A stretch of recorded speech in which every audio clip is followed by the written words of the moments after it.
Arrête de pleurer pour la personne qui est partie, et si Allah l'a éloignée pour te protéger, reste jusqu'à la fin.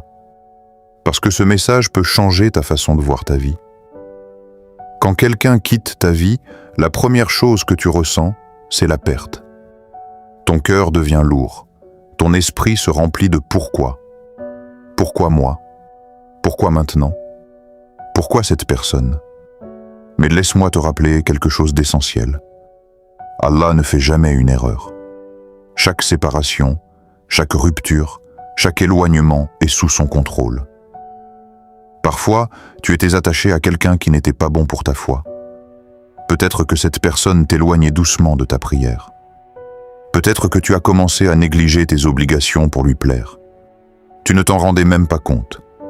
Mais Allah, lui, voyait ton cœur changer. Il voyait ta relation avec lui s'affaiblir. Et parce qu'il t'aime plus que tu ne t'aimes toi-même, il a coupé ce lien. Imagine un enfant qui veut toucher le feu. Il pleure quand sa mère l'en empêche. Il pense que sa mère est méchante, mais en réalité, elle le sauve. C'est exactement pareil avec Allah. Tu pleures parce que la porte s'est fermée. Mais peut-être que derrière cette porte, il y avait une destruction que tu ne pouvais pas imaginer. Peut-être que cette personne allait trahir ta confiance. Peut-être qu'elle allait te blesser profondément dans quelques années. Peut-être qu'elle allait te faire perdre ton temps, ton énergie, ta paix. Allah t'a épargné une douleur plus grande. Mais sur le moment, tu ne vois que la séparation. Rappelle-toi toujours, ce qui sort de ta vie sans que tu le forces. C'est parfois Allah qui l'enlève pour te protéger. Combien de fois dans ta vie as-tu insisté pour quelque chose, et plus tard tu as remercié Allah que cela ne se soit pas réalisé? Sois honnête avec toi-même. Il y a des choses que tu voulais absolument, des relations, des opportunités, des projets, et quand ça n'a pas marché, tu étais détruit. Mais quelques mois ou années plus tard, tu as compris pourquoi. Tu as vu les défauts que tu ignorais. Tu as vu les problèmes que tu n'avais pas remarqués. Tu as vu que ce n'était pas fait pour toi. Allah connaît ton futur. Il connaît les conversations que tu n'as pas encore entendues. Il connaît les trahisons que tu n'as pas encore découvertes. Il connaît les larmes que tu aurais versées. Et dans sa miséricorde, il a arrêté l'histoire avant qu'elle ne te brise. Nous faisons des plans. Mais Allah est le meilleur des planificateurs. Toi, tu planifies avec une vision limitée. Allah planifie avec une connaissance infinie. Peut-être que si cette personne était restée, tu aurais perdu ta concentration sur tes objectifs. Peut-être que tu aurais compromis tes valeurs. Peut-être que tu aurais accepté moins que ce que tu mérites. Mais Allah veut plus pour toi. Il veut une relation qui renforce ta foi. Il veut une paix intérieure. Il veut que tu t'approches de lui. Parfois, il enlève une personne pour que tu te rapproches de lui. Et si cette séparation était une invitation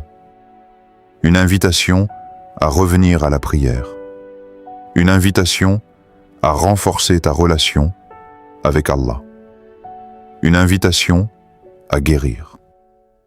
La plus grande erreur que tu peux faire, c'est de courir après ce qu'Allah a enlevé. Quand une porte se ferme, nous essayons souvent de la forcer.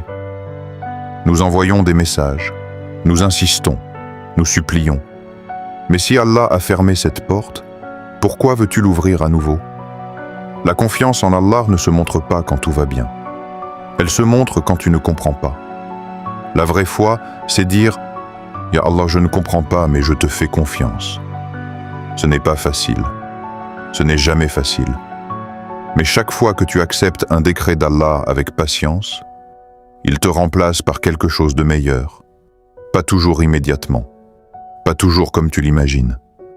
Mais toujours mieux. Peut-être qu'Allah prépare quelqu'un qui respectera ton cœur. Peut-être qu'il prépare une opportunité plus grande. Peut-être qu'il te prépare toi-même pour quelque chose de plus élevé.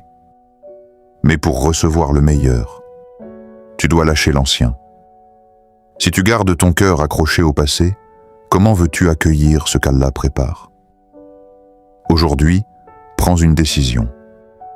arrête de supplier pour ce qui est parti. Commence à faire du doigt pour ce qui vient. Dis, Ya Allah, si cette chose n'était pas bonne pour moi, éloigne-la définitivement et remplace-la par quelque chose de meilleur.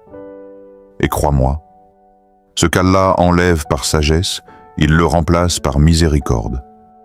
Si ce message a touché ton cœur, écris « Amin » en commentaire. Et si tu fais confiance au plan d'Allah, même quand tu ne comprends pas, abonne-toi pour plus de rappels puissants.